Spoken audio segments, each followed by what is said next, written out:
seat take? Nobody's in the seat, then I ain't taking, friend. So this is, Sabacc? Sabacc.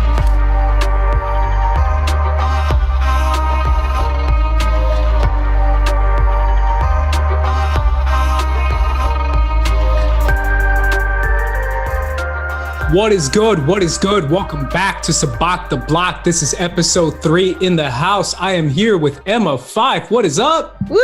Hello. What is going on? We are a couple days away from the premiere of The Mandalorian Season 2. It is finally upon us. Baby Yoda and the magic hand wavy thing that he does is finally coming back. Emma Fyffe. Heck I am yeah. so excited. I want to get your excitement right off the bat because I feel like that's the biggest Star Wars thing that's coming our way. Since last year. Since last year. Or since Clone Wars. I guess we can count. Yeah, I mean, Clone Wars was a big deal. Clone Wars was a big deal, and Clone Wars was very dope. Highly recommend for anybody that has not watched it. It was very good. However, Mandalorian is probably my favorite thing that's happened in the Disney era of Star Wars, full stop. It just is everything that I want in Star Wars. It's more about, you know, the people of the galaxy just kind of living on the edge of the law, trying to live their lives. Like, that's some of my favorite stuff in Star Wars. So I am really excited for Mandalorian to come back. I just love some Baby Yoda. You know what I mean? Like, what a brilliant move on Lucasfilm's part. And the fact that they were being so secretive about that character that they didn't even make any toys. That was amazing last year. Yeah. But my Baby Yoda should be in stock November 1st. So I should be receiving mine fairly soon. But yeah, it's true. Like, I am just such a Mandalorian fan in general, and I don't know, this feels like the Star Wars that I want, and I can't wait for it to come back. I'm just ready to Jesus, my cat is like on my keyboard. Is this all L in my or light? This is light. He just light. really wants to be involved today. Yeah, it's a very light thing to do. Yeah. Yep. Well, speaking of that, Emma, you're kind of jumping into our Star Wars news of the day. So let's go to the Star Wars news, RB3. So this is, Okay, almost. Sorry, wrong one. I heard a story about you. I was wondering if it's true. So the story of today is Mando merch. Literally what I have highlighted on my outline for the big news that is coming out is that we had the Mando Mondays merch drop filled with all the Moff Gideons you could want, all the dark sabers you could want, but most importantly, Emma, all the Baby Yodas you can want, because let's face it, that's what everyone's buying this That is what the people want. It is what the people want. Last year they couldn't do it because of the secrecy, but this year Disney's selling out with them Baby Yoda merch. They sure are. So my question as far as the Star Wars news is something that I think you kind of answered, and that is, are you buying into the Mando merch? And if so, what are you getting? Heck yeah, I'm buying into the Mando merch. Okay, so first of all, I want that Xbox controller. That Xbox controller looks dope. I do not own an Xbox. I'm just going to point that out to you. However, I do tend to use an Xbox controller for gaming on my PC. Okay. So I want that Xbox controller. Also, the Baby Yoda that walks around and like lives your life with you, I need it. Okay? So that's my story. Is it the expression one? The guy who like the little Baby Yoda that like has the one that's like life size and makes noises, and it's so cute. It's pretty damn adorable. I can't lie. I saw the whole clip. I linked it up in the rundown. And it's a lot of fun seeing Pedro Pascal and everyone kind of go through their toys. I think it was a lot of funny when they saw his toy. I don't know if you saw Pedro's toy that kind of broke the internet, or at least Star Wars internet. As far as they do all the Latin brothers dirty, man. All of us, like the Poe Dameron figure looks like crap. The Pedro Pascal looks like crap. Even the DJ one looks like crap. I swear they got to do us better, man. They got to do us right. Yeah. It's so funny to me. I think it's hysterical. They're like, let's make these Mexican guys like ugly. Yeah. And it's like, what's the thought process behind that? I think it's let's make these Mexican guys ugly. That's literally what they're thinking. But no, I don't know. The Lego of the Razor Crest is pretty neat too. That looks so cool. Yeah. Yes. It's been a minute since I've really like built any Legos, but once I get a second camera for my setup here, maybe I'll do some Lego building streams in addition to the other stuff that I'm trying to fit in. Yeah, I swear that the Razor Crest is one of the coolest new Star Wars ships. I mean, obviously, I'm partial to the Ghost. Yeah. VCX 100. Heck yeah. I'm partial to the Slave One because that's probably my all-time favorite ship. That's a great question. And if anyone's in the chat right now, I see the Amazing Web in there. Bradley Burnett is back. Mika Sailor Moon is here. KB Tibbs is here. Anyone in the chat who's joining us, what's your favorite Star Wars ship? I mean, I know that's a very common question, but I feel like that's something I've never asked you before, Emma. Yeah. What is your favorite Star Wars ship? Well, I'm also very partial to the Ghost, I must say, because I feel like the Ghost was so much like a character in Rebels because we spent so much time just with that small crew on that ship. And so I think that's why I have such a particular affinity for it. And I also love Hera. She's like my absolute favorite Star Wars character in canon, probably. So yeah, I have my Hera Funko Pop running around here. I love Hera. She's one of my favorites. And I love Lando's line in Solo when he mentions the VCX, saying that's one quality ship. It's one quality ship, Emma. I would say my favorite by far, and this is by far, this goes all the way back to the first time I saw this, which is in the original trilogy.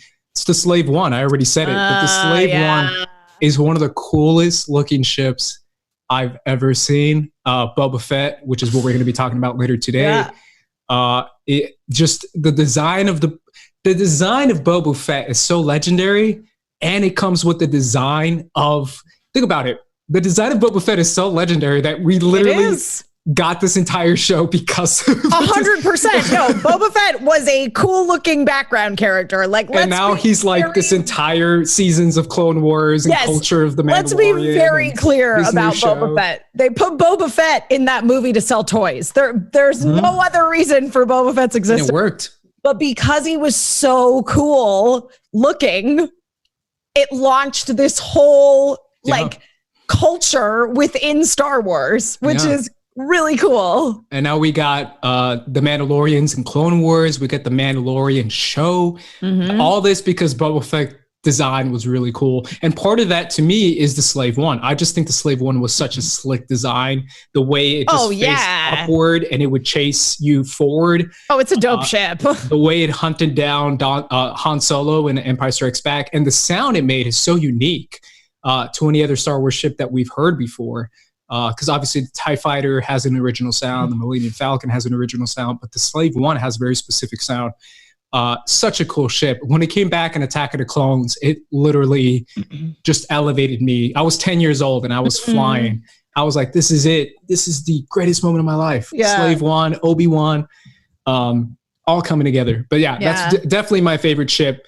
But I still think the Razor Crest is a great entry. I definitely want to see anyone in the chat who might have answered our question. Oh, yeah. H Green 1313 says, I love the Naboo Starfighter. Yeah, what are your thoughts on the Naboo Starfighter? The N1 Starfighter. What are your thoughts on that one? Oh, my God. I love it because it's so retro looking. You know what I mean? Like, it looks like a race car from the 60s or something. It's the best. It is very cool. And I love the color. That is the fact that it just goes with it, too. It's not just brown or black or gray. It has that classic, like you said, kind of streetcar racer vibe. A lot of people are saying Ebon Hawk. Yeah. A couple people mentioned the Slave One. Alexis Adams or Ademas says, I've always liked the X-Wing, but my favorite is the Jedi Atkiss 2 Starfighter. Yes. They're neat, too. That's a great one, too. Obviously, all over the Clone Wars with that. Yeah. Obviously, a lot of people are going to say the Falcon. I know when I was a kid, Emma, I don't know if you can echo this for me real quick, just because we're talking about merch. Sure. Did you ever have a toy ship? Because I did. I had the Slave One. I actually bought the Slave One when I was a kid. Nice. Part of why it's so classic to me. My brother had the Falcon. He bought the life. Have you seen that like toy, like super nice looking Falcon? I know exactly the one you're talking about. It's like about this big, maybe about like 2.5 feet. Yeah. Pretty big and pretty substantial, very expensive. I remember my parents had to buy it for my brother. Yes. My brother had the Falcon. I had the Slave One. And then when the prequels came out, I got the Anakin pod racer and he got the Sabacc pod racer. Amazing. I think we had some pod racers. I think my roommates and I maybe had a Lego Millennium Falcon that we built in college. But I mean, my sort of biggest toy memory as far as Star Wars goes is having every single character toy from the prequels. You know what I mean? Those little figures, they were only about maybe 3 inches tall, and they came with those little plastic chip things. Yeah. You know what I'm talking about? Yep. And you had to buy the separate thing that it voiced them. Oh yeah. Yeah. You could put it in and it would play the sound. I had dozens of those. Yes. I had the Qui-Gon, the Obi-Wan. I had the Mace Windu one. So many of them. And I had like Padme Amidala Barbie dolls too. Nice. Yeah, I had a ton of those. I remember the LAT too, the LAT toy. I don't know if you remember that, which is the low altitude transport. Low altitude armored transport. There you go, Schmodown. Which is the Clone Wars carrier ship. I don't know if you remember that toy. Yeah, but that was super popular because it had a cool design too. Yeah. But I remember seeing that. Man, I just had a ton of Star Wars stuff when I was a kid. I low-key I had a flashback, by the way, Emma, and I know this is just toy hour. I had a flashback with my family recently, a couple weeks ago, when we were talking about our Star Wars merch. Because I told them, I was like, didn't I have like 50 action figures with like all these ships? My parents gave it away to charity. Oh. And I remember because I was like looking back at it. I was like, Mom, like, I love you because you did that, but I also so mad at you because I'm so mad. Yeah. You're like, you broke my heart and you did something nice at the same time. Yeah, so I've always been somebody that like, I love stuffed animals. My mom like made a comment actually when she was helping me move about how I owned a lot of stuffed animals for somebody who was over the age of 30, which I don't care. I love my stuffed animals. Yeah, it's fine. Look at my background. Yeah. So I have now, I believe 5 porgs, and I also have a Loth cat that I got at the opening of Galaxy's Edge when I covered that for Nerdist. I remember that. Cute. I also have a real cat. Here he is. Right in frame. I love it. Light, what are you doing, bud? Lay down. It would have been cool if his face just popped in a frame. Yeah, right. That would have been amazing. As I mentioned, just like super close to the camera like that. Yeah, and then I also have a convor, which are those sort of owl birds. Like Sabine has it in like the crest on her pauldron. So I got one of those in the press suite when I went to the screening on the Disney lot of the Star Wars Rebels finale, like series finale. Wow. Yeah. Look at that. Pretty cool. It is really cool. Yeah, I will get back into, to answer the Star Wars news question of the day. I will get back into getting a little bit of Star Wars merch. I remember I will never forget. And I know we're going to get into it in the Green Psylop in a little bit, but just the Force Fridays. I think that's what they were called. Oh, Force Fridays. I loved Force Fridays. I would buy into it. I was that guy. I think we all were. We were just like, when they, the Force Friday, when they announced and released the toys for Last Jedi, that was when Porg toys first hit the market. And I immediately went and got one at the Disney store. That thing was huge. The Porgs, I swear, were like the biggest thing to come out. Oh yeah, they were hard to hunt down. Like I went to I was like Googling Disney store inventories. I'm like, I need to get a porg today. Yeah.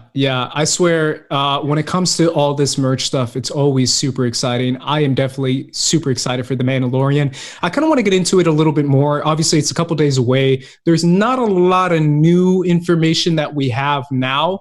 So I kind of just want to get into any final thoughts, final predictions. But most importantly, I've not scheduled out, but I've written out a couple directors that are directing a couple episodes, giving them a couple shout outs. So on the list of directors directing this season of The Mandalorian, obviously we have Bryce Dallas Howard returning. Mm-hmm. Peyton Reed is doing an episode. Yeah. Robert Rodriguez is doing an episode. Carl Weathers is doing an episode. And obviously we have Dave Filoni coming back doing an episode as well. I want to hear your thoughts as far as any of the new directors, or even if it's an older director coming back. Who are you most excited for seeing an episode from them? Totally. Well, I really enjoy Ant-Man, so I'm freaking stoked about Peyton Reed. Yeah, it's a great one, right? Yeah, Peyton Reed's a great director. I'm very, very excited about that. I feel like he's a great director for this series specifically because of the tone of the series, because the series does not take itself that seriously. And Peyton Reed is really good at being very tongue-in-cheek, but still like having the heart. You know what I mean? Mm-hmm. I know exactly what you mean. Yeah. That's the perfect way to describe the self-referentialism of the show. Yeah. And Ant-Man's a little like that. So I really am very much looking forward to episodes directed by Peyton Reed. Also, Carl Weathers, man, what? Yeah. I'm happy for him. I definitely feel like this is his chance. I love him in the gallery where he's talking about how he's like, they were going to put me in a mask and they were going to put me in some green latex. Yeah. And I told him, I'm Carl Weathers. He didn't say that, but he basically implied that. Yes. And I think it's funny because I feel like that same attitude is kind of what delivered him to be like, hey, can I direct an episode? Because I really want to try it. So I think it's kind of exciting. I support it. Is it weird that I'm more excited to see the Carl Weathers BTS than I am the Carl Weathers episode? I know, because like it just, okay. So if you've ever had any real life interactions with Carl Weathers, he just like is that person, you know, like he is a character. Super nice guy. Super nice guy, but like he just like he's Carl Weathers and he does what he wants, and I cannot wait to see like how that translates to the screen, but more importantly to see how everybody interacted with him on set when he was directing. So I listened to the Ringer podcast who did the Mandalorian Baby Yoda song from Hamilton. Dear Baby Yoda, what to say to you. Yeah, the Dear Theodosia from Hamilton. And they always laugh at how, and I referenced this last year, Emma, this is crazy because it's been a year since the Mandalorian season. I know. But they referenced how Carl Weathers always yells out, Mando! Yes! Mando! You're here, Mando! Come, let's grab a drink, Mando! So I just imagine him behind the camera being like, Mando, come on. We need more energy, Mando. But I'm excited for Carl Weathers for sure. But I definitely, it's no surprise what I'm going to choose. Just because it's right there in front of us. It's Robert Rodriguez. It's Robert Rodriguez, I mean, how can I not choose one of the most famous Latino directors? 100%. And can I tell you that, and chat, y'all can get mad at me if you want and be like, you're a traitor to weebs across the world. I enjoyed the heck out of battling Alita. I love Alita. Alita's great, man. I thought it was great. Yeah, I saw it with RB3 and we both kind of walked out being like, that was actually a lot of fun. That was a lot of fun. I think I love Rosa Salazar. Rosa Salazar was great. I think she's literally a star in the making, if not a star right now, if I'm being honest. And I think Robert Rodriguez, that was kind of his comeback film, if I'm being honest, even though it didn't make the amount of money they wanted it to. But it was still like a very well put together film. Like I really enjoyed it. Yeah. And now that you mentioned Rosa Salazar, I'm like, I can't think of anyone I would be, much like when Pedro Pascal was announced to be in The Mandalorian. And I was like, I can't think of anyone I want in Star Wars more than Pedro Pascal. Now I feel that about Rosa Salazar now that you brought her up. That should be amazing. Yeah. She's so emotional. Yeah. She's so resonant and powerful. She communicates a lot with her eyes. Obviously the film amplifies it times 10. But she really is an expressive actress. Yeah. She's in Undone, this Amazon animated series. I don't know if you've checked that out. It's a weird, it's a very strange, trippy series, but it's very emotional. It's very grounded in Latino Aztec roots. Talking about the spirituality that comes from being Latin.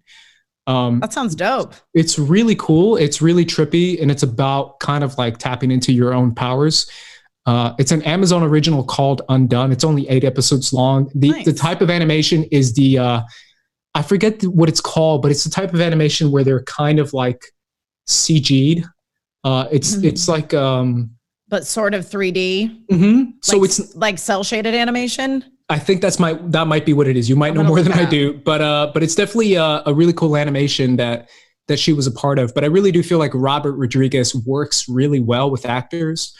I think he has a really cool vibe, and the fact that his speciality, as Obi-Wan would say, is literally, samurai, mariachi, bandolero. If anyone knows what a bandolero is, that's what Antonio Banderas is in mariachi. Bandolero means like gunslinger, like classic Mexican, like cowboy hat, coming in to save the day, old school Mexican, like old Wild Wild West type stuff. And that's exactly what Pedro Pascal is in The Mandalorian. It works super duper well. And now I'm looking at Undone, and it's clearly rotoscoped. Rotoscope. That's what it's called. Yeah. My bad. I cool. should have known that. No, it's all good.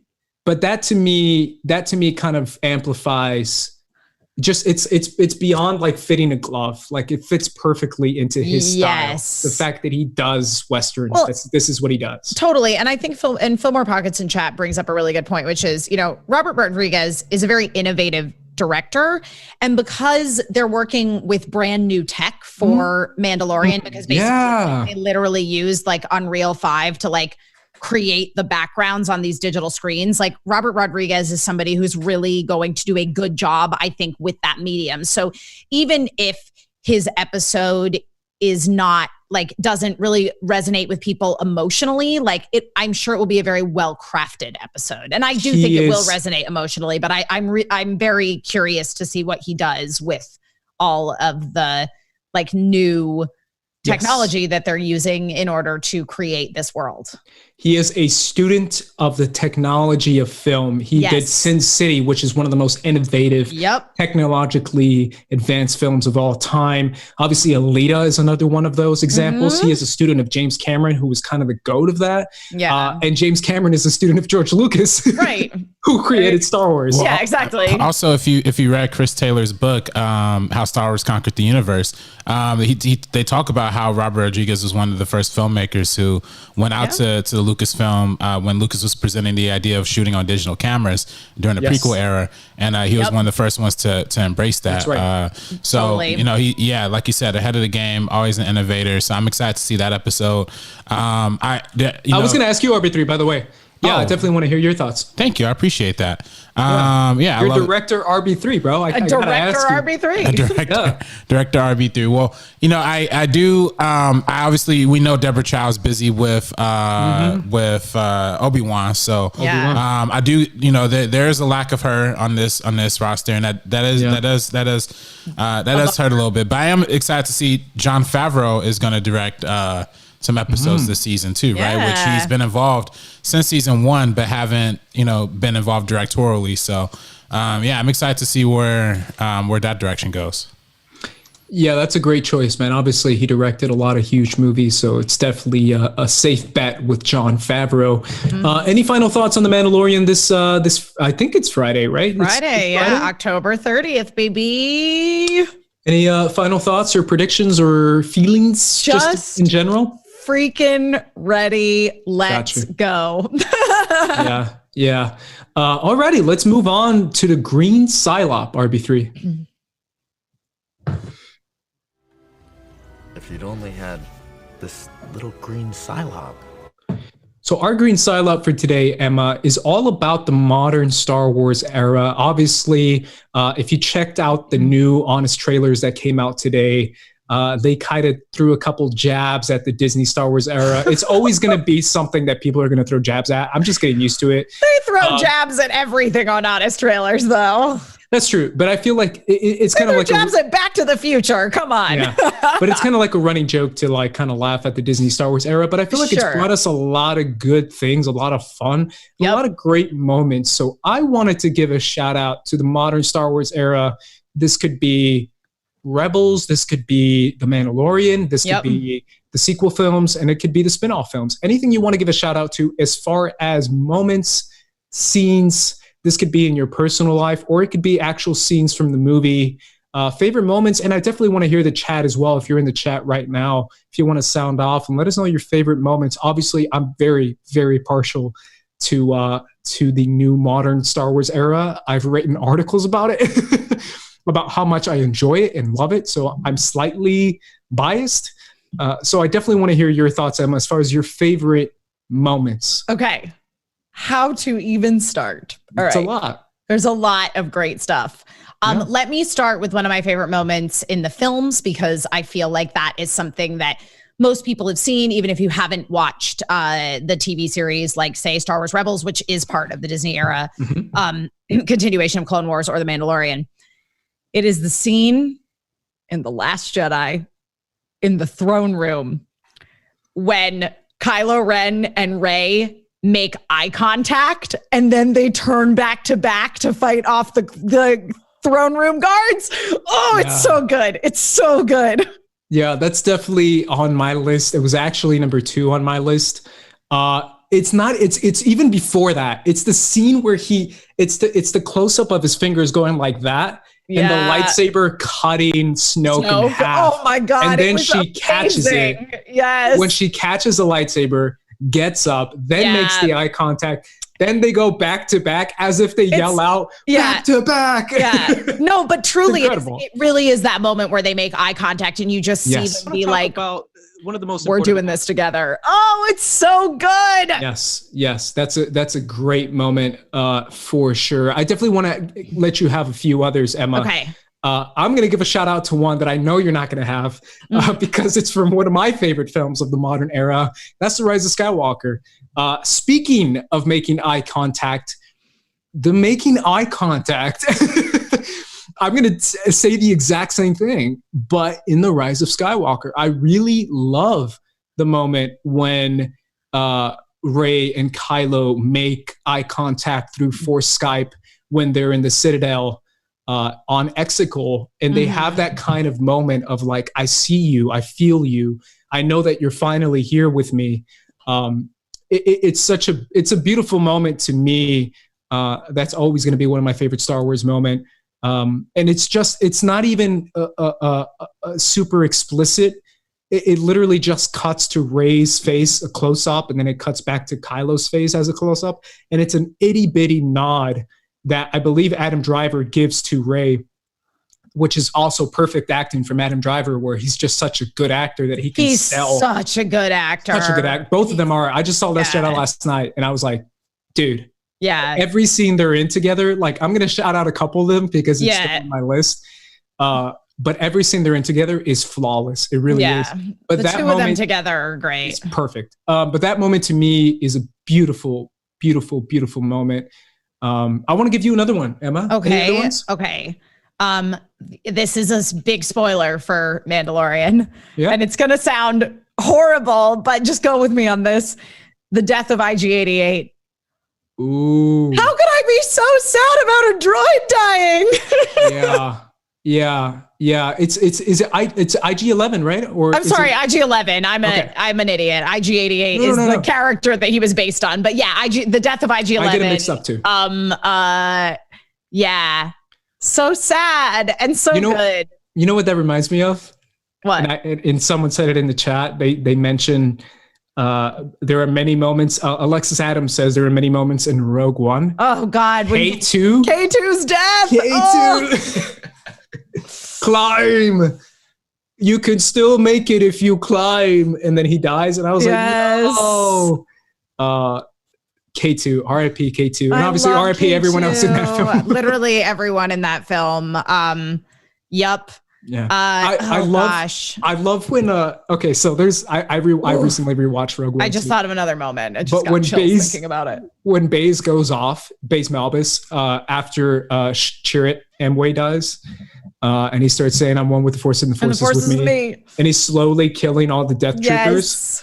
And when he finally gets shot and he gets to the last Death Trooper, as the Death Trooper is running with a grenade, I laughed a little bit because he shoots the guy and then he has the grenade and he rolls towards him with the grenade. Yeah. And I just realized how comedically dark that is. As if he shot him, he's like, I got him. And then it just rolls towards him and he's like, oh, and it just explodes. Yeah. But that's a great moment too, because Baze has that moment with Chirrut. He does. Yeah. Another moment for me that I feel like I really loved was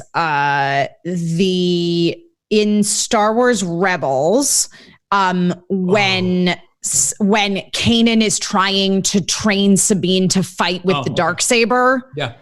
And she eventually just like breaks down and is like, I'm scorned by my family. I don't want anything to do with this. Here's why. Oh, it's so good. So I don't want to spoil it, but there's a moment in Rebels. Yep. That features Kanan doing something heroic. Yes. At the very end of Rebels. I'm really trying to hint something. Yep. But that broke me. And I didn't think it would. I'm not. Because you were prepared. You're like, right. I know what's going to happen. Yeah. And I was like, okay, I've seen plenty of sad films. I'm not going to cry over this. But sure enough, I was like, oh my God. That killed me. I didn't think it would. I was like, oh my God, Kanan. But that moment killed me in Rebels. It always will get me. Yeah. No matter what. That a moment for sure. And because of that too, like the epilogue to Rebels. It was the ending of Star Wars Rebels was just so satisfying. It was one of the most satisfying endings to a TV series I've ever seen. And that, yes, I do think we are going to get bits and pieces more of those characters going forward, but they ended it in such a way wherein if we never saw those characters again, like they had a super satisfying ending for you to just like imagine everything else that they got up to. Yeah, it was just so well crafted. And then speaking of Rebels, of course, the entire World Between Worlds episode is like the best Star Wars in existence, in my opinion. Yeah, that's great. I loved it. I love when Star Wars gets weird. Yeah, that's a great one too. I also, this doesn't count. I was thinking of Clone Wars, but the Clone Wars, the Father episode. Yeah. I love that episode. I want to give another shout out to one of my favorite moments in Star Wars, and I'm going back to it, Emma. I'm sorry. The Rise of Skywalker. Okay. When Rey has that Jedi moment, when she hears all the Jedi of the past. I know this LA, y'all. This LA. This is what we do in my hood. Fast and Furious, San Fernando Valley. Yeah, that's what we do, bro. Now that I'm back in LA, you're gonna hear that a lot. It's the moment where she hears Obi-Wan and she hears Yoda and she hears Qui-Gon and she hears Anakin. It kills me every time. It kills me every time I rewatch it. I love the character of Rey, and that really brought it full circle for me. Her literally having a Miles Morales type moment of her just getting up and listening to the Jedi of the past, believing in her, and her realizing who she is herself. I loved it. It was a great moment. And light or L? Which one's light? This one's light. Okay. Yeah, L is shy. Okay. Light's with me. Light's like, yeah. Light's like, I believe. Yep. He's like, I'm with you. I feel you. Light loved Rise of Skywalker. Light's never seen Rise of Skywalker. Any final ones you want to give a shout out to before I move on to our final Green Silo? Oh my gosh. Sorry. Light is standing. I have multiple computers and he just woke one of the other ones up. Yeah, no worries. I definitely what's another one? Yeah, I mean, There's a lot. There's for a sure. lot. Yeah. There are a lot of good moments. I mean, yeah, obviously like force projection Luke. I'm so into it. And the moment when you realize that he's not there and he's just like, see you around, kid. Oh, it's so good. You know what I'm going to give a shout out to? And this is such a small moment, but again, since I just saw the film last night, there's a moment in The Last Jedi. There's a ton of moments in The Last Jedi. Yeah. But there's a moment in The Last Jedi between the Force Skype of Kylo and Rey. Mm-hmm. It's the third Force Skype, the third one where it's the one where he's shirtless. Hello, my name is Geraint. Oh, wow, it scared me. Oops, sorry, that was an accident. Sorry, that was. I was like, what's happening? I was like, who's in my house?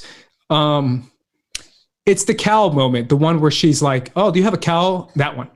Wide boy Kylo. Yes. Hashtag wide boy Kylo. Where he tells her his version of what happened between Luke and him. Yes. And her response to it, where she hears the story and she hears that version, when he says he feared my power, like he feared yours. And she responds with literally, this is all Daisy Ridley and all Adam Driver, where she has literally a tear, Emma, and it's so darkly lit that I don't think a lot of people might have missed this. That's the only problem I have with this scene, is that it might have been so darkly lit that you miss a lot of the nuances in Daisy Ridley's acting, but her acting is so solid that she has like literally a tear streaming down her face. And she has like this little slight hesitation before she's like, liar. Like she's like, she says liar, but she says it in such a way where she's like, I know what you're saying is true, but I have to deny it myself. Right. And there's tears literally streaming down her face. I was like, oh my God, this is incredible. The whole movie is about the dangers of putting someone on a pedestal. Yeah. And the way they do all those Force Skype scenes to me are great, just such great moments. The one before that with the murderous snake one. Yep. So good. All that stuff, like you're a monster. Yes, I am. Yes, I am. Such a good line. All right, let's finish up the Green Psylop with something that I think is a lot of fun. And I don't know if you remember, but your favorite Disney era trailer. Your favorite trailer, Emma, from the new Disney era. I don't know if you remember the teasers that were popping up, the trailers that were popping up at Celebration. Yeah. The ones that came out. It's probably before Rise of Skywalker. Anything you want to shout out? I mean, I feel like it is the first trailer that they showed us at the Mandalorian panel at Star Wars Celebration last year. And I don't know. Trailer? And I don't know that the trailer we saw is what ended up being the final trailer that they released to people. Oh, you're saying the Mandalorian trailer, right? Yeah. Okay. Wow, really interesting. It was so, I remember it. I think for me too, it was just like a lot of it was the feeling of, because again, like I love Mandalorians so much. I mean, the character who I played in the Star Wars RPG that I did was a Mandalorian. And what's so fascinating to me about Mandalorians is very much so what Dave Filoni did with them, which is having this juxtaposition of these like highly sort of like militant warrior culture in conjunction with having a period of time wherein they were very pacifist and neutral and didn't want to get involved in any outside conflicts. And I think that whole story is super duper interesting. And so I'm excited to see that get explored more within The Mandalorian, the television series. But I just remember watching that trailer and it just, they showed all these different planets and aliens and characters. And I was like, I'm sold. This is the Star Wars I want. That's a great one for sure. There's a ton for me. Obviously, The Last Jedi trailer is one that I will always remember. Oh my God, it's so good. The Rogue One trailer. I don't know if you remember the Rogue One trailer with the sirens that were going on in the back. I thought that was special. But if I had to choose one, and it's actually really, really hard, considering that I really enjoyed all these trailers and I had my anticipation for all the movies, I will never forget Thanksgiving 2014. The first, was it 2014? Thanksgiving 2014. Teaser, yeah. For the first Force Awakens. ever Force Awakens. Yeah. Teaser, I where there's been an awakening. Have you felt it? Yes. Yes. That is the most legendary trailer ever. Yeah. It's incredible. I just remember where I was. I remember what I was doing, what I was holding.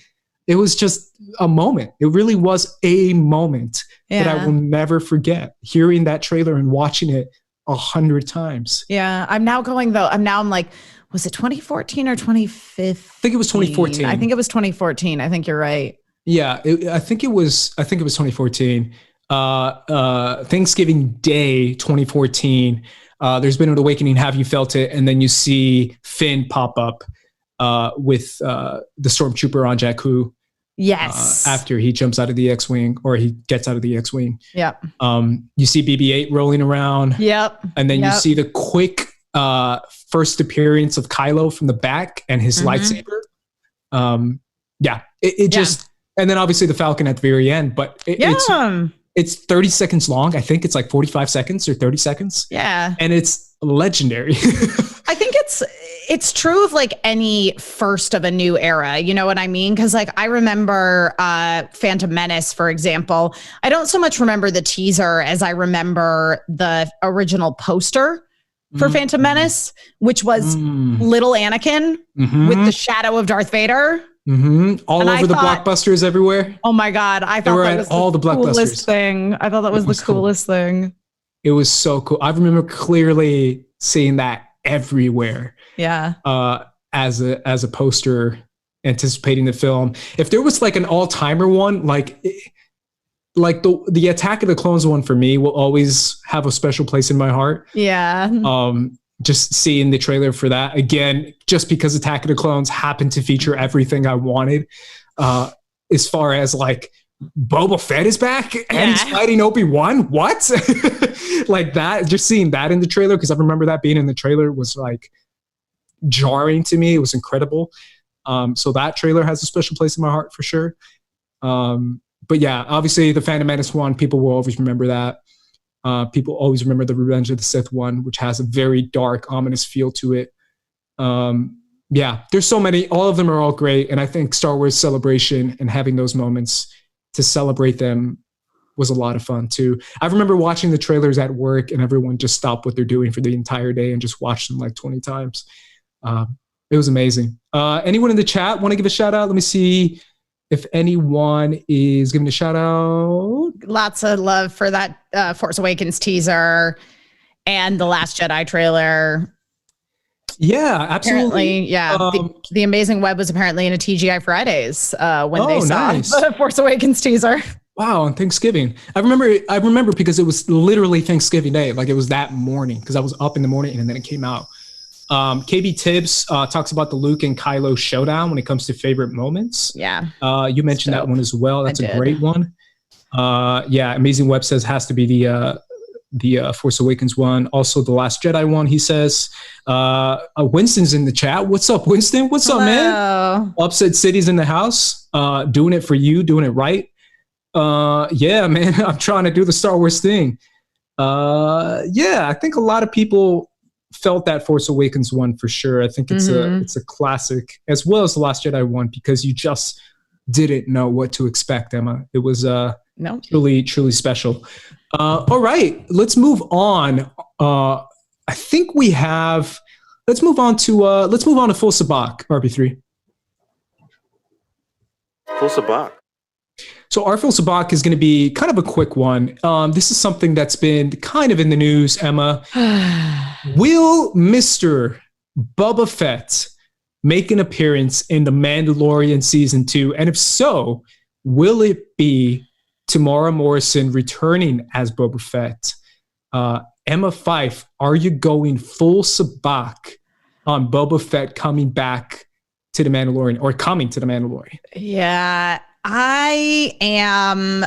I wish that I were not, but I am going full Sabacc on Boba Fett. I don't care about Boba Fett. I appreciate that he started a lot of stuff that I love about Star Wars by just looking cool, but I don't need Boba Fett. I don't need Boba Fett in my Mandalorian series, okay? Boba Fett isn't even Mandalorian. So are you not, do you not want to see him in the Mandalorian? I don't want to see him, but I'm saying that we're going to. Got you. That's interesting. I don't think I've heard a lot of people say they don't want to see him. No, I don't care about Boba Fett. Yeah, that's fair. I mean, it's definitely a character it's classic character, but it's definitely a character that hasn't had a lot. Some in the comics, a little bit in the comics, and obviously in the Clone Wars. Clone Wars, as a little Boba. Little Boba Fett. Yeah, little Boba Fett. But I'm curious what they would even do with him in the show. Emma, do you feel like it would be more of a, hey, what's up with your armor, fam, kind of thing? Man, if it could just be like Boba Fett, we're putting a stop to this once and for all. We're gonna defeat you and reclaim your armor and get it back to the ancestors who deserve it, then I'm in. Okay, so bear with me, Emma. I'm going to stretch something like crazy. Just stretch it. Would you be upset if they reconned canon-wise Boba's backstory? No, I mean, yes, I would be upset. Because I don't know why I get this little inkling, and this is me speculating off thin air, where I could kind of see Favreau, because I don't think Filoni would do this, but I could see Favreau being like, hey, I know Boba isn't a Mandalorian, but let's just say that's not true and he actually is all this time was a Mandalorian. I know that would rub a lot of people the wrong way, but I could see him doing that for sake of like making it more linear, I guess, if that would make sense, to make it a little bit more digestible for people being like, if he's not wearing the armor, then he must be Mandalorian. Like a lot of people watch The Mandalorian and don't watch Clone Wars, don't watch Rebels, don't watch even some of the films. So I could see him being like, let's just say he's Mandalorian. I don't want them to retcon his story. I'll be really, really mad. Yeah. I have to be honest. I don't think that they will. I really don't think that they will. I think that Filoni in particular would be like, no. Okay. And I also feel like, Jon Favreau was such a big part of like what Filoni did as far as crafting the new canon version of Mandalorian history. Can I push back on you a little bit? Okay. Just because there's been this debate. There's been this little mini debate last year. Okay. When it came to the whole mask thing, removing the helmet, not removing the helmet. That was never in Clone Wars. I really do feel like that was a Favreau thing where they were like, hey, let's just say he doesn't remove the helmet ever. And I know we'll probably get a little bit more explanation as far as like maybe this section of Mandalorians that do it and all that. And that why didn't Bo-Katan, why did she remove her helmet a million times? And same with the Ren clan. But I think that all has something to do with what happened in between. You think so? Okay. Yeah, I think that has something to do with what happened either during the original trilogy era or on the tail end of the original trilogy era, because that is still largely nebulous as far as we are concerned, and as far as canon is concerned, because our main scope into Mandalorian culture in that time period is Sabine. Sabine never went back to Mandalore. That was a big thing, was Sabine stayed on Lothal and was like, I'm going to lead the rebels here and we are ready for when the Empire attacks Lothal. And they never came. Yeah, that's a good point. The only reason why I bring it up too is because mainly the way they make it sound with the armor, they make it sound like this has always been the way. Like we just don't remove the helmet. Like if you do, you're not a Mandalorian. And I was like, that's not true. I don't think that that's true. I think too that, we know for a fact as far as Mandalorians go that during the Clone Wars, outside of like, because Mandalore itself is part of the Mandalore system. So like there's actually a bunch of moons and stuff around there that people live on as well. For example, Sabine's family actually lives on Cronist. So I do think that it's very likely that, again, there was so much infighting and fighting amongst the Mandalorian and the Jedi that they kind of like destroyed the entire surface of their planet. As far as Mandalore goes, like you can't even really breathe the atmosphere. Like you have to be in these bubble cities, basically.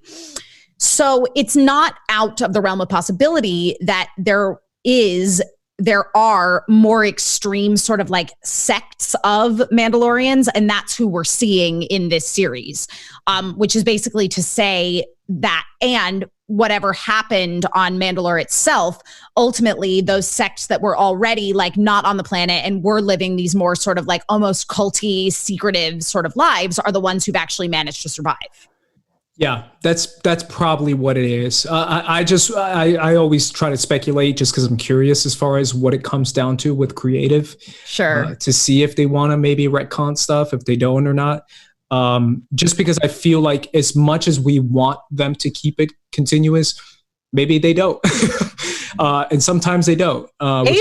There's enough horrible things happening in this world. I cannot consider that possibility right now. Yeah, in Dave Filoni, we trust. That's true.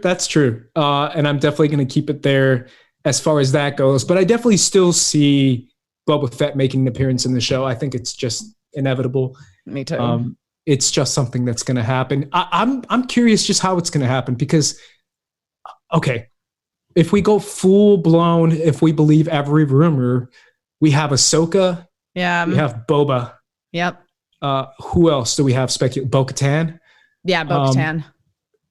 That's kind of a lot of storylines. Will it be like one episode for a Boba, one episode for a Bo, one episode for Ahsoka? I mean, I think that all of with the exception of Bo-Katan, who I think it's, if you are going to keep everything, very compliant with canon as far as we understand it, Bo-Katan is the one character that really does need to make a significant appearance in the show. Agreed. I do think as far as the other ones go, like Ahsoka may be more like the role that she was in at the beginning of, even throughout Star Wars Rebels, where she was kind of in and out, as far like she started with the whole like fulcrum, like the secret aid, and then finally actually like appeared in some episodes. So I think that Ahsoka's more likely to be sort of an in and out kind of character. I assume she would appear in an episode with Bo-Katan for reasons. And she, for all we know, could be the one that's like, oh, I know where like the sort of surviving, like, for lack of a better term, like royal blood, if you will, of Mandalore are. We need to find Bo-Katan and get the Darksaber back to her. Yes. Which is what I even think he's referencing in the trailer, Emma. Yeah. What? But I actually think that's what it's referencing. I know a lot of people push back on me, but I was like, what else does he mean by look for other Mandalorians to help me? Yep. That's kind of a heavy hint at what I think it is. It totally is. But other than that, it's like, again, like I do believe that Boba Fett will be on there, but I'm going with, I think KB Tibbs was backing me up in chat. It would be kind of nice to see Din Djarin just disintegrate Boba Fett. Really? Wow, man, this is a lot of Boba here right here. This is crazy. No, maybe not that extreme, but you know what I mean. Like, I wouldn't, if Boba Fett's going to be in an episode, for the love of God, let it only be one episode. Or if Tamora Morrison is going to be in the show, let him be Rex. You know what I mean? Like, let him be a clone. Yeah, that'd be amazing. I would be cool if he was both, to be honest. Yeah. If he just has a Boba episode and then he has a Rex episode and he's like the Spider-Man meme. Yeah. Where they're pointing at each other. It would just be that moment in The Mandalorian. Yep. Either way, seeing an interaction between Boba and Mando or Din Djarin, either way, would be kind of cool. I think just on an acting level, just to see two person just kind of play off that. Whether we see him with the armor or not, because I think there's rumors that he will be without the armor. Yeah, Tamora Morrison without the armor. But we'll see. We'll see. That is definitely full Sabacc, full speculation on our part. Not sure, but pretty sure is what we have. Let's go to the comments so far to see what's up. It's ATH Media says there's a Mr. Boba in Koreatown, but the Sarlacc pick was closed because of COVID. Interesting. Yeah. Amazing Web is in here talking about the Force Awakens. Well, also people, if you want to contribute to the show and help the show continue to grow, donate to our Streamlabs account, firstcut.live, and we will read your questions out loud. So far, we're looking a little light today. I don't know what's going on with people. I don't know if the unemployment came through or not. I don't know what's going on. But we do have a generous donation from Fillmore Pockets, who just donated just for the sake of donating. So thank you, Fillmore. But people, if you want to also join the conversation, we'll be reading Streamlabs at the end. And plus, if you donate over $10, you will be able to have your message read out loud by a weird sounding voice. So thank you, RB3. KB Tibbs, yeah, it's definitely with you. They said they would start riots if they do that, if they retcon Boba Fett's backstory. Bradley Burnett says, can we just have Boba being digested in the Sarlacc for the next 1,000 years? I mean, sounds pretty bad. Every time I rewatch Return of the Jedi, it still sounds bad. I love Han's reaction to that, though. Bradley Burnett also says Emma's theory is kind of what I was thinking. It would allow canon to remain. Oh, as far as the sort of different sects of Mandalorians, yeah. I think that's what it is. I think it's pretty well known that that's probably what it is. Let's go to the POC spotlight today. RB3, I'm so sorry, man. I don't even think I gave you an image for the POC spotlight today. But I wanted to spotlight. No, sorry about that. No, I don't have an image, but that's okay. People can use their imagination. If you imagine The Last Jedi, there's a character in there named Paige Tico. Emma, I wanted to give a shout out to Paige and her. She's a gunner in the Combat Hammer. She is the one who saves the day, takes down the Fulminatrix, the Dreadnought, from Captain Kennedy in this great, amazing opening sequence in The Last Jedi. She's only in the film for maybe 4 minutes, and yet she has one of the most significant moments in Star Wars. Yeah. I love Paige. Obviously, there's more about her in other stories, but I wanted to give a shout out to Paige Tico in my POC spotlight. Any thoughts on Paige, Emma, or any connection to her? I mean, Paige definitely left a very strong impression for, as you say, only being in about 4 minutes of the film. It was a great way, too, for us to immediately feel an emotional connection to the character of Rose, who we learned to be her sister. That was kind of the thing was, I remember my former roommate, she basically immediately was more she was already excited about Rose, obviously, but she just immediately became even more interested in that character, knowing that she already had this connection to the character of Paige being a sister. And I think that that's one of the things is we don't, in Star Wars, at least in the films, we don't see a whole lot of sort of sister relationships. And obviously this doesn't really get explored in the films because she dies immediately.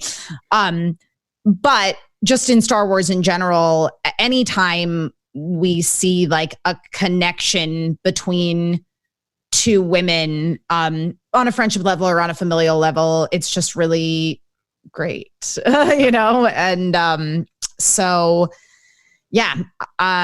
Again, Paige is literally her sacrifice literally allows the resistance to escape and live to see another day. So Paige Tico is a hero. One of the most important aspects. Yeah, I love Paige. Obviously, again, she's not in it for very long, but I still feel like she leaves a mark on audiences. I think she has a great moment. And I feel like her moment is something that lives on as far as just legendary. Taking down the Dreadnought is kind of cool. And she's definitely, RB3, you pulled up there you go. Yeah, that's Paige, RB3. definitely lives on when it comes to moments inside the Star Wars universe. I definitely think she stands out considering what she does and considering the effect that she has on Rose and the character that she establishes with Rose. Because you can argue that Paige's sacrifice provides a lot more, not just for the Resistance, but for Rose herself. Totally. Coming into herself. Yes. Coming to terms with who she is and what she can do when it comes to just being an engineer, and then eventually being someone who's crucial to the Resistance. Yeah. By the later half of The Last Jedi. Yeah. She really does leave a mark for sure when it comes to who she is as a character. So shout out to Paige Tico, to the Tico sisters, to the Odomok system, where they're from. All good there. And finally, I want to give a little shout out to an interview I did with the author of the Dr. Aphra audiobook. I did this interview a couple weeks ago. RB3 pulled up a clip. It is Sarah Kuhn, the author, who did this. I got the chance to talk with her a little bit, talk about Dr. Aphra, the importance of the character, the importance of seeing Asian characters inside the Star Wars universe, writing for Asian characters, writing for LGBT characters, writing for characters that are women of color, which is something that, again, if you've taken notice on my POC Spotlight so far, I know we are only 3 episodes in, Emma, but so far 3 women of color are the people that I'm trying to spotlight inside the Star Wars universe. So I think that's important, and that's why I want to give a shout out to this interview. RB3, do you have pulled up a clip? I do have a clip. Yeah, let's cut to that right now, man. All right, let's go. I want to talk about one of the most important aspects of Aphra and what a lot of people really first fell in love with her. Obviously, the character itself is amazing, but the fact that she is a woman of color, and the fact that we don't have too many women of color in film and TV and different media. I want to talk about one of the most important aspects of Aphra and what a lot of people really first fell in love with her. Obviously, the character itself is amazing, but the fact that she is a woman of color, and the fact that we don't have too many women of color in film and TV and different mediums that are kind of taking hold and making a staple for themselves, quite like someone like an Aphra. What did that mean to you, being someone who's, I love Aphra because I feel like she is who she is, but she is also very, like, she's clearly an Asian character. Yeah. And that's something that's very personal as someone who really appreciated Star Wars casting Latin actors, because I'm Latino. So when I saw those Latino actors, I said, I understand they're from a far, far away galaxy, but to me, they're Latino, and that really meant something to me. So how was that whole aspect of writing this already iconic Asian character? Oh, obviously that's amazing. Like, I really very much to what you're saying. I think that a lot of us who grew up with Star Wars, or who grew up with really any big franchise, especially if it was kind of developed around the time that Star Wars came out, are sort of used to loving these things, but never really seeing ourselves in them. And I mean, personally for me, that was something I kind of never thought I would see. I didn't really think that was in the realm of possibility. I just sort of accepted that, the galaxy far, far away is not super diverse. And so I think sometimes we don't quite realize how, even, those of us who aren't represented, like, we almost forget how important that is until we see it. And obviously when we see it, it's a big emotional, like, amazing moment that, your face can also exist in Star Wars, and this thing that you've loved all of your life.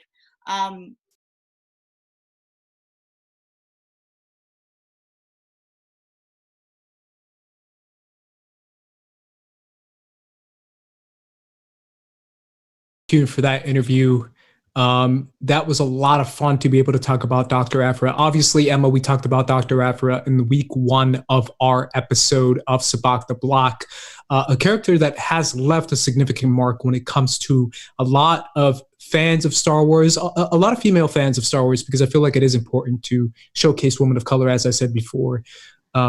And I think it really is a special thing that the Star Wars universe can provide a character that has a leading role, a role that is significant inside the Star Wars universe, like a Dr. Aphra, because I do feel like carrying a story is something that's also as important as just being a side character. That's why the character, for example, of The Mandalorian or of Poe Dameron or of Cassian Andor has been so special to me. So I can only imagine the significance of a Dr. Aphra. Yeah, absolutely. RB3, you ready for Squad Up? Oh, yeah. Oh, boy. Right. This might be the weirdest one. Okay. So for anyone in the chat that's still with me, I think we lost a lot of people because I said Squad Up, not playing. Let's do it. Emma, Fyffe, Squad Up with Squad Leader Ace is the game we play where we draft our all-star Star Wars squad in order to complete a specific mission inside the Star Wars universe. The reason why this one's a weird one is because I was on one when I wrote it. I was in a weird mood. So let's find out. Today, you are a fighter pilot inside the Star Wars universe for the Resistance. You are sent on a very important mission to take down a newly discovered dreadnought. Since the dreadnought is known to cause so much damage, this mission is of the utmost importance. In order for this mission to succeed, you will need, and remember, you're a Resistance pilot. Right. You will need a squad leader or commander to fly alongside you and lead the mission. Okay. This will be someone who everyone can trust and everyone can believe in. You will also need to pick your own Resistance ship to go on this attack. You get to pick any ship from an X-Wing to an A-Wing or even a bomber or a cruiser. Okay. You will also pick someone, an infiltrator, to go aboard the dreadnought and take down the shields. This is someone who is very savvy and an expert at getting in and out of situations. Okay. You will also pick their first order disguise to get aboard the ship. Oh. Which is kind of fun because this is something that is obviously conspicuous enough to get the job done. Okay. But you want to make sure the outfit fits your scenario. Okay. Finally, the weirdest part of this entire mission, because this mission is so dangerous, you are going to send a message to the one you love, but you haven't told yet. Oh my God. Since this mission is so dangerous, you are likely to die. And if you make it out, you promise to tell the one you love how you truly feel so you can live guilt-free. This is something that you want to get off your chest. You want to let it out. You can express your love and call him out on the intercoms. This could be something that you yell out literally on the comms as you're flying. So if you're Red 5, you can say the comms, shout out to the person you love inside the Star Wars universe, inside the Resistance. Okay. Let them know that this is your last shot. Shoot your shot. Even if you're going after the dreadnought, you shoot your shot to take down the dreadnought, and then you shoot your shot for the one you love, Emma. Okay. So this is something that's this so is wild. But it's something that I was like, you know what? Why not, bro? Shoot your shot. Why not? Take down a dreadnought. If you can't, then you're gonna die. You might as well. Okay. And if you're not gonna die, hey, you might as well. So obviously, to run it down again, you're a fighter pilot inside the Resistance trying to take down a dreadnought. You need a squad leader or a commander. Yep. One. So when I say squad leader or commander, I mean like it could be like a leader, like a black leader, red leader, I got you. gold leader. Or it could be like an Akbar, who's more of a commander in Home 1, or a Holdo or something like that. Yep. You will also need an infiltrator to go inside and take down the shields. You're going to pick their disguise, and you're going to pick their ship. And finally, your confession of love that you're going to share with the chat right now. Okay. Whoever's still in the chat, let everyone know who you love. Who you're crushing on right now. Shoot your shot like Steph Curry, 3-point line. anyone in the Star Wars universe that you just want to send a love You letter can to. cross eras on this, right? Like it doesn't matter. Cross eras. Okay. You could mention persons that haven't even been born yet. Not playing.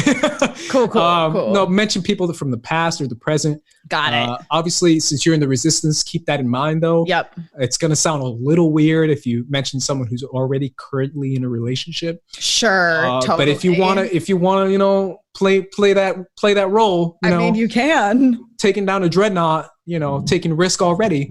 Yep. Might as well take a bigger risk. Yep. And go after someone like that. But Emma Fyffe and people in the chat, obviously, this is very weird. This one's weird. People are letting me know. Yes, this is your Resistance fighter. So you are in the sequel trilogy. Yes. Emma Fyffe. Yeah. You have the first pick. Okay. I'm picking my commander. Yes. And it's going to be, get ready for it, Captain Rex. Whoa, really? Yeah. You want to talk about someone that's like trustworthy and like got their ish together and has experience? I'm going Rex. Really? You trust him in the air too? I trust him. What? I'm the pilot. You said I'm a pilot. Yeah, but they're going to fly alongside you too. Okay, well, he'll be all right. Yeah, he'll be fine. No, I'm not saying he's not. I'm just saying capable. Yeah, absolutely. RB3, who are you picking? Well, I am not familiar with a whole lot of squad leaders or commanders in the Star Wars universe. But there's one right there for the taking, man. Well, I mean, you know, I don't know who you're talking about, but I am going to go with who some people might be consider an unpopular pick, Hardo from Last Jedi. Yeah, I considered Hardo for sure. Yeah, she really got the job done. She put her life on the line. She's flying the Radis with you. Yeah, exactly. Just splice that thing in half. You know what I mean? Like, let's just go at it at hyperspeed and just, you know, take down this dreadnought. That's what it takes. So yeah, I like it. Yeah, I mean, those are great picks. Obviously, you have Rex. RB3 has Holdo. I mean, I guess I'll go for the obvious one just because no one picked it, and it's the obvious one. I'm going with Black Leader, Poe Dameron. Okay, but Poe Dameron, not very trustworthy. Yeah, you know what I mean? Like Poe Dameron is not going to listen to you. Yeah, that's why I didn't pick Poe. I thought about Poe, and I love Poe Dameron, but like Poe is not a good listener. That's true. But this is taking down a dreadnought. Sure, fine. No one is better. All right. than my boy Poe. So I'm going with Poe. I'm cool with that. Okay, I'll take Poe. I support it. Emma. Yes. Can I ask, what ship are you flying? I'm flying a ship that we actually discussed earlier on the show because it's just so cool looking, and it's the Naboo N1 Starfighter.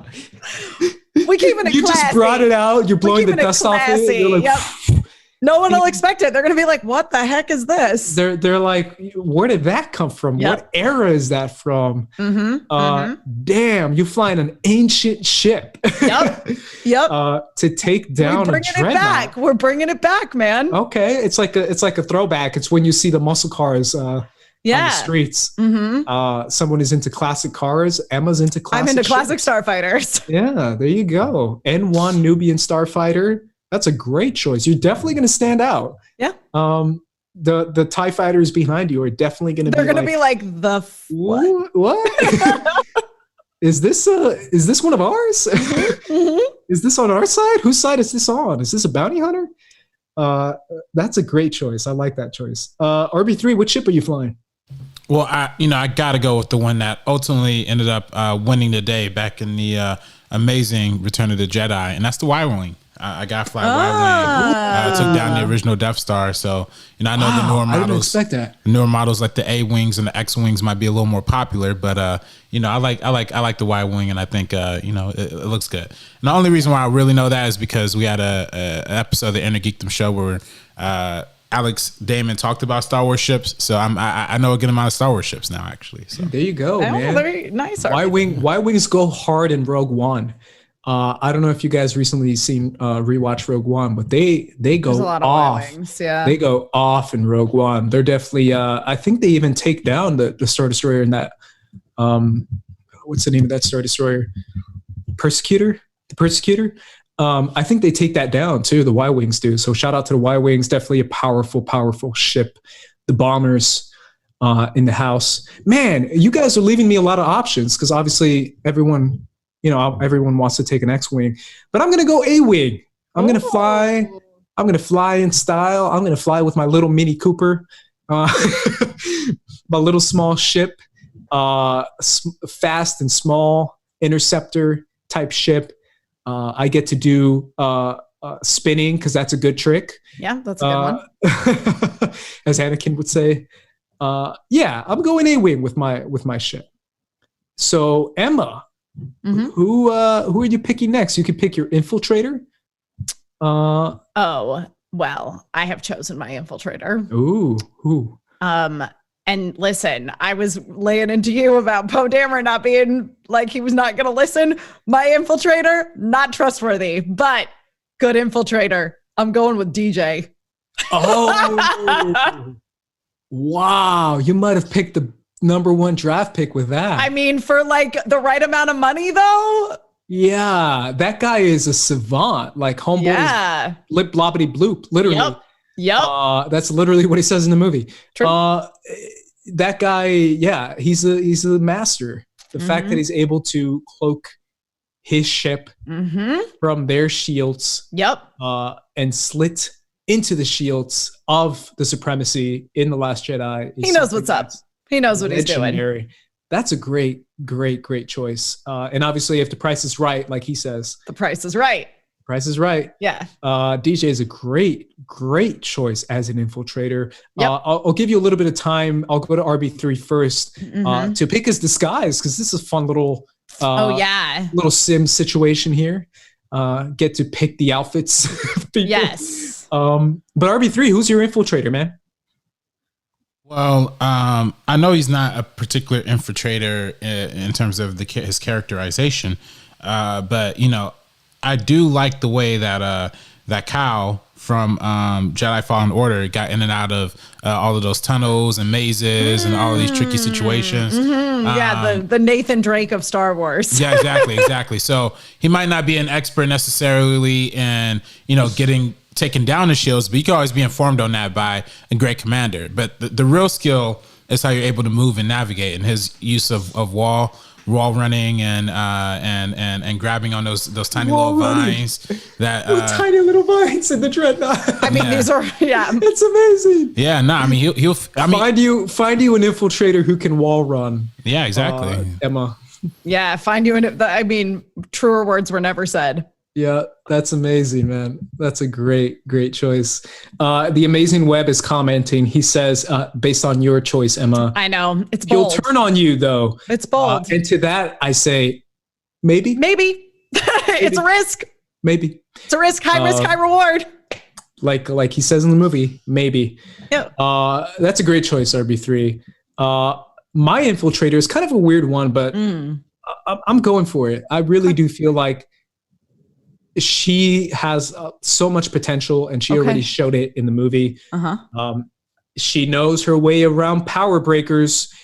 She's an engineer. Yeah, I'm going Rose Tico. I thought about as my I'm going Rose Tico as my infiltrator to go in, take down the shields. She knows her way around shields. She knows her way around A-class processors. So I'm going with Rose Tico as my infiltrator. She's got it in her. So now you get to pick DJ's outfit. His outfit. Oh, boy. Yeah. So his disguise. So he could be a stormtrooper. Yeah. He could be a colonel. He could be. Oh, yeah. He's definitely like disguised as like the first order equivalent of a senator. You know what I mean? Like he's like a politician. Okay. Who is on the inside circle of the Kylo Rens of the world, and the General Hux is like, he's like, again, like he's rolling up in this classy starfighter, this classy Naboo N1 starfighter. Like he's like a like rich benefactor of the First Order. There you go. Wow, that's a great. He's the way to do it. 1%. Yeah, he can pull it off too. Yeah. RB3. What is Cal Kestis going? What's his poncho gonna look like? Yeah, I was gonna say his poncho might have to get a little freaky to get into the First Order thing here. But during this time period, he'll probably be really old, so he might have to slip into like one of those kind of general attires. Totally. Make him look like a real like an OG. He has to have the hat. He has to have the all black suit. The tiny little stars on his patch. That I really, or they're not even stars. They're just kind of like little squares. I've never really understood. They are little squares. Yeah, I never really understood what those squares meant with the ranking system. But yeah, he'd probably have to go in as a general on the low and crawl his way through. Okay, that's a great choice. Man, I'm having a hard time picking something for Rose. I'm kind of tempted to just give her the Captain Phasma outfit and just make her like the mini Captain Phasma. Everyone just like, what happened to Phasma? She got a little shorter. Yeah. Aren't you a little short for a Captain Phasma? But at the same time, I feel like she would just make a solid Colonel. As RB3 said, she would look slick in her ironed out uniform with those First Order classic irons that are there. Steam out the clothes, make it look nice and pretty. Rose Tico can get by anything. So finally, Emma, yes, you are feeling some type of way. You're gonna send out a little message on the intercom. You're gonna pull a little high school stunt move, asking someone to prom as you're taking down the Dreadnought. This is something that's a risky move. It might be even really riskier than taking down the Dreadnought. Yeah. But this is something that you just got to get off your chest. Someone that you've been crushing on for a minute. You're trying to shoot your shot. So finally, Emma, shoot your shot and let your Star Wars crush know what's up. Okay. Well, down the Dreadnought. My OG Star Wars crush was Obi-Wan Kenobi, but like young Obi-Wan Kenobi, like Ewan McGregor, I was like in full love with. So I also loved Han Solo, but like I'm not going there. I'm going, hear me out, Agent Callus. Wow. Sexy Callus with his sideburns. Like, I'm into it. Interesting. One of the biggest arcs, the Jamie Lannister. It's a good character arc. The Jamie Lannister of Star Wars, going from one of the most hated guys in the galaxy to one of the most likable. Mm-hmm. Mm-hmm. But anyway, yes. Hot Callus. Let's go. That's a great choice for sure. RB3. Okay, so I will probably go with I'm trying to find their name. Give me 1 second. I'm sorry. Okay. Unfortunately, I don't know the character's name. But who's the black girl in Rise of Skywalker? Jonna? Yes. Yeah, Jonna. Jonna. I'll just say her. That'll be my pick because she appears to be some sort of relative of Lando and has some sort of relation. So maybe. Yeah. Yep. True. That's a great choice, man. Absolutely. By then, she's probably. I could see her. She might be in the Resistance, so you never know. Yeah. I haven't set out a timeline as far as when this takes place. Sure. Yeah. Man, I don't even know. I mean, this could go up and down. You put this in, Ace. I know, but again, this is me. So this is. I mean, I could just anyone. Do we just have to pick the person, or do we have to like say the message too? Like, do we have to? If you want to say the message, if you're feeling some type of way right now, bro. I don't know about right now, but let me think of something real quick. You could say how you say the message. Are you sending a letter? Are you saying it on the intercom? Are you saying like some hologram that you left behind? I wanna subvert the narrative and send a help me Obi-Wan Kenobi, but like flipped around, so I could be the one begging for the help. But got you. Ooh, help me, Jonna. You're my only love. Da da da. Oh, okay. See, that's how you do it. Okay, that's romantic. Yeah. Man, who am I vibing with right now? You know what? I saw her in The Force Awakens. She flew alongside me in a couple missions, Emma. I'm going with another Resistance pilot, a pilot that we've been through a lot together. I don't think she really notices me. She's obviously way higher in command than I am, better fighter pilot than me.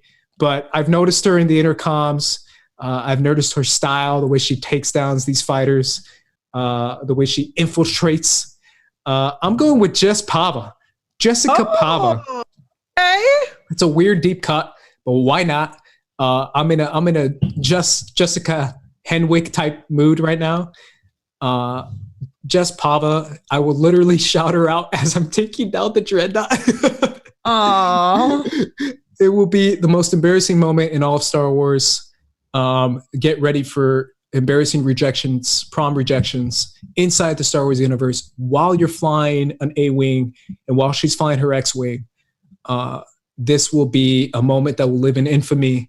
And if I do get by, and if I do have a shot, hopefully we make it out alive. Yeah, someone said in the chat, Amazing Web, that'd be so funny if I just chose Rey. If I'm a Resistance pilot and I'm just like one of 100, and I'm like, that girl who's like really good at lifting rocks, I've always had a crush on you. As I'm like dying. I mean, come on, man. You gotta show the people your background at this point, your phone background. My phone background? Yeah, my phone background is Rey. Rey from The Rise of... sorry, I have a ton of text, so I can't show it. But yep, this is that's my background. Literally right now. What's on my phone background anymore? Do I even want to know? So this would probably be me. If I was actually a Resistance pilot and if I was actually doing it, you're right, RB3. I would probably be like, you know what? YOLO. Shout out to that girl who can lift rocks. Who's really powerful. Mm-hmm. And who's literally floating in the sky. Literally. That would be my bet. Yeah. I want to go to the chat, but before I do, let's run down your guys' squad real quick. Emma Fyffe, what is your final squad? Oh, wow. We started this conversation so long ago. Okay, so I've got Captain Rex. I've got a Naboo and one starfighter rolling in classy style. We got DJ dressed as part of the 1%. And I'm going to let Hot Callus and his beautiful sideburns that are basically mutton chops, looks like a Jane Austen hero, know that I love him. RB3, what's yours? Let me see here. Well, for my commander, I got to go with Admiral Holdo. Is that Holdo? Holdo. Yeah, man. I'm just if it was a non-Star Wars name, I would have had a hard time pronouncing that. My ship would be a Y-wing, of course. Save the day in Return of the Jedi. My infiltrator would be the Great Cow Cactus, and his disguise will be a general uniform, and he'd be looking nice and old and General Tarkin like. And the message that will be sent out after, before or after the mission is accomplished, hopefully after, would be to Jana, and it would be me sending a video of myself, or I guess a distress call of myself, confessing my adoration of Jana. Can you like throw down some moves in that video, in that hologram? Oh, help me, Jana. Help me. Help me, Jana. You are my only hope. By some moves, I meant like dance moves. I mean, I do they dance and stuff? Have we seen people dance like at the? In Jabba's palace. Oh, okay. Jabba's palace, the Ewoks. They do like normal dances, or Ewoks. I'll do one of those. Millie Rock. Yeah, Millie Rock. You know, I might Millie Rock to Jana. Yeah, I might do a TikTok dance or something. Who knows? Yeah, I think she'd love a TikTok dance. I just imagine them doing the TikTok dances.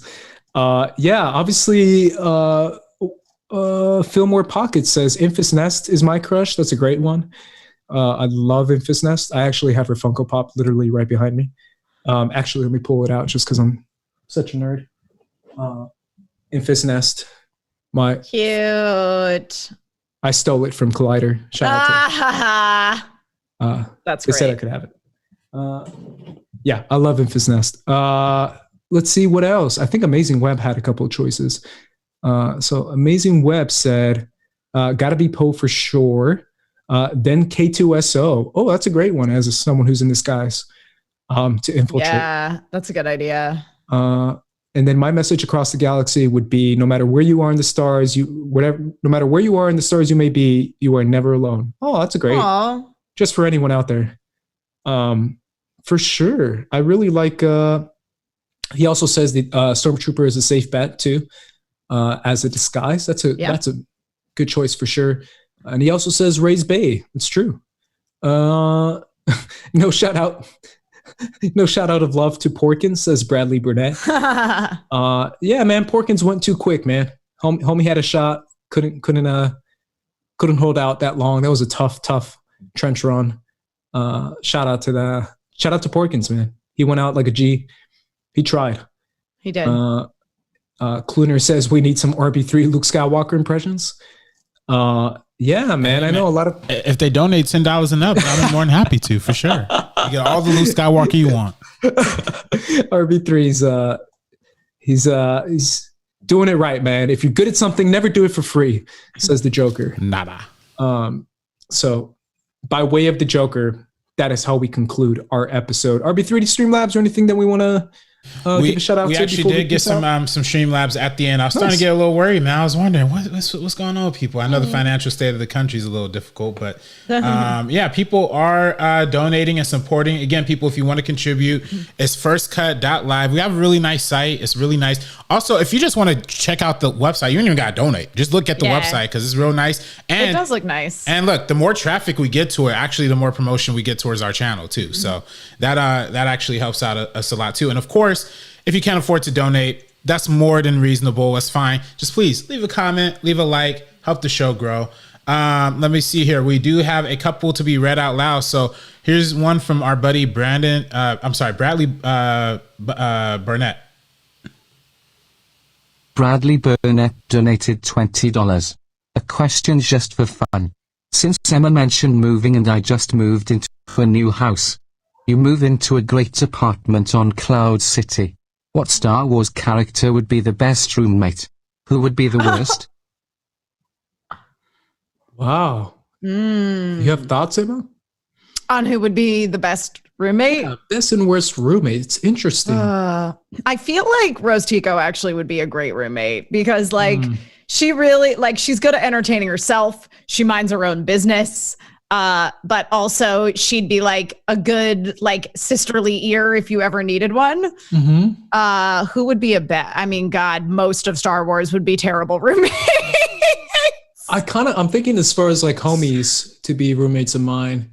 I'm thinking Chewie. Chewie would be a good roommate. Oh yeah, Chewie. Yeah, he'd be a great roommate. He keeps himself. I mean, he'd be a little hairy, but. Oh yeah, but I mean, he keeps himself. Probably has his own bathroom. Yeah. He cooks in the kitchen. I say what's up to him a couple times. He's chill, even keel. Doesn't really get upset too many times. Sure. Chewie would be a good roommate. I think Finn would be a good roommate too. Yeah, I think Finn would be a good roommate. Just a solid dude. Strong personality, but he also is just the kind of guy who's gonna help you out if you ever need anything. Sure. Bad roommate. Yeah. I also just moved into an apartment by myself in real life. And Chewie what? I said Chewie would be a huge benefit. Moving boxes. Well, yeah. Oh, he'd be great to help you move for sure. So right now it's very hard for me to imagine any roommate being a good roommate because it's just so nice to live by yourself. It is. It really is. Shout out to my roommate that's literally right there. So much. As my roommate hears me, he's right there. It's so much better living alone. I can say it in front of him. Yes. A bad roommate. I'm thinking of scum and villainy, right? Like bounty hunters. Dongar, Forlom. Yeah, Boba Fett, IG-88, Zuckuss. Yeah. Bosk. Yeah. Literally everyone in the background of Empire Strikes Back. Every background character in Empire Strikes Back. Yep. Who else? Yep. Lando would be a terrible roommate. Ooh, what's Ponda Baba? Terrible. Most characters in Star Wars would be terrible roommates. Yeah, but I feel want to live with them. Especially Ponda Baba. Yeah. Ponda Baba and Cornelius Evans on, the two guys that get angry at Luke Skywalker in the cantina. In the cantina scene. In A New Hope. They just get mad at him just for being him. Like, yep. I can imagine them being the absolute worst roommates. Like every time you open your door and you find them in the kitchen, they're literally like scowling at you and being like, dude, what are you doing? What are you doing? Like, what? What's wrong? Like they're always upset. I think I picked it. I think that's a good one. Yep. RB3, do you have any thoughts as far as best roommate, worst roommate? Best roommate. I don't know. I do feel like Finn would be a really good roommate in the Star Wars universe. I do feel like Padme would be a great roommate too. I feel like even she's royalty, so you'll probably be staying in the castle or something. But I think Obi-Wan would be a good roommate too. I mean, he seems put together. He seems very formal. He probably won't even clean dude. He probably won't be like home as much. I like roommates that go out a lot. So I could just be home because you're not there. Yeah, exactly. So yeah, I like that Obi-Wan could just be floating in the galaxy, and I'll just be chilling at home playing my PS4. So. He's doing his Jedi business, and you're at home playing PS4. Yeah, that's a good time. Oh, it's so true. He just came back from a border dispute on Ancion. Every time he's just coming back from different places. He's like, dude, I was on this planet. Dude, I was on that planet. Any bad roommates, RB3, that you can think of? I think I picked the GOAT of bad roommates with Ponda Baba. There's a lot. There's definitely a lot of bad choices. I feel like a lot of people in Star Wars are just not really. Salacious B. Crumb. Oh yeah, that'd be a tough roommate to have. No, right? You imagine that homie just laughing at you every second. Ooh, like someone punch him in the face. Yeah. Again.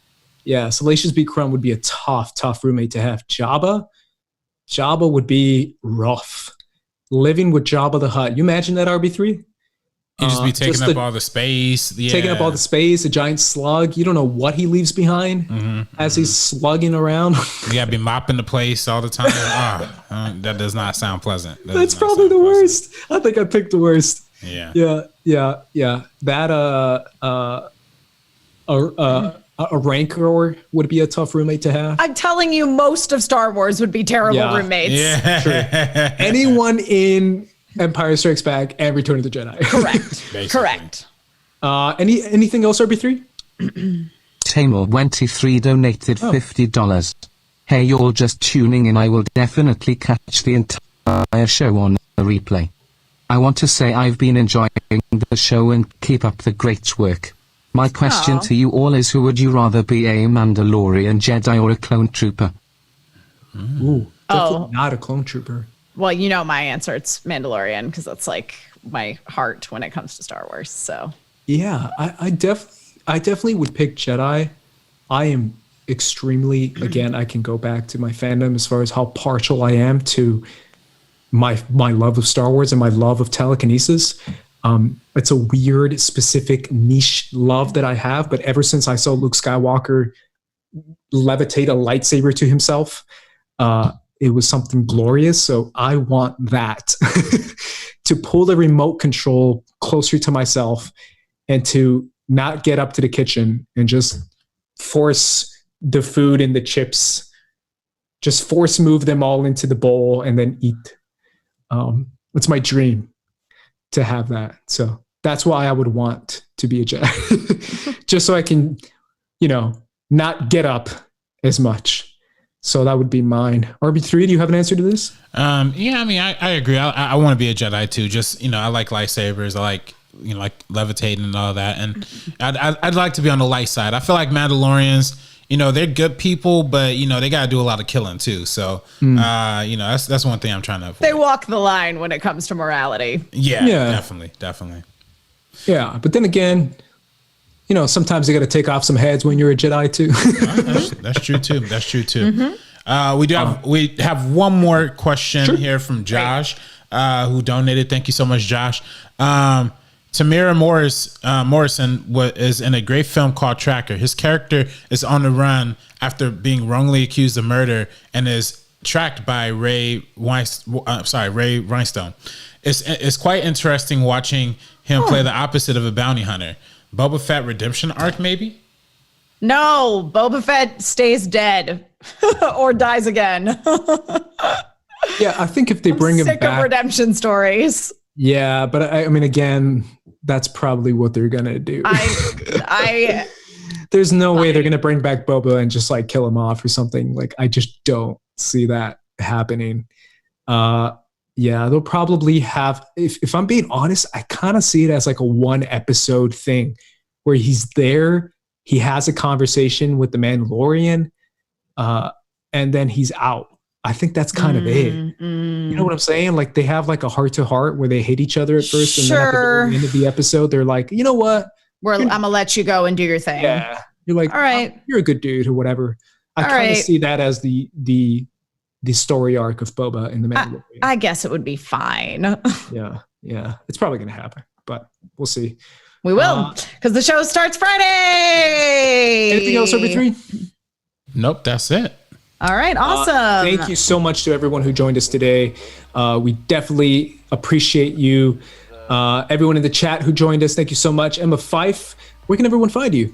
You can find me all over the internet, wherever Emma Fyffes are sold, at my name, Emma Fyffe. I did actually manage to stream on my personal Twitch channel a couple times this week, yesterday and today, which is twitch.tv/Emma Fyffe. My schedule is still a little crazy there because I'm figuring out what my schedule looks like overall because of my job hosting the download over at Venn. So that is, you can watch Venn basically anywhere you watch stuff. YouTube, Twitch, right on Twitter, your Samsung TV, your Roku TV, just all over the place. And you can catch the download every Wednesday, Thursday, and Friday from 4 p.m. to 5:30 p.m. Pacific Daylight Time. There you go. RB3. You can find me Twitter and Instagram at DirectorRB3, and you can find us on First Cut Live this Thursday. We're reuniting the stars of the Weakest Link for an amazing, epic live stream. It's going to be really, really fun. Be sure to check that out, y'all. Nice. Yes, and obviously I'm at Squad Leader Race, and like RB3 said, follow us at First Cut on here on our YouTube channel, and then obviously First Cut TMO over on social media on Twitter and Instagram. For Sabacc the Block, remember guys, if you're going to play the game, play it fair and square. We are peacing out.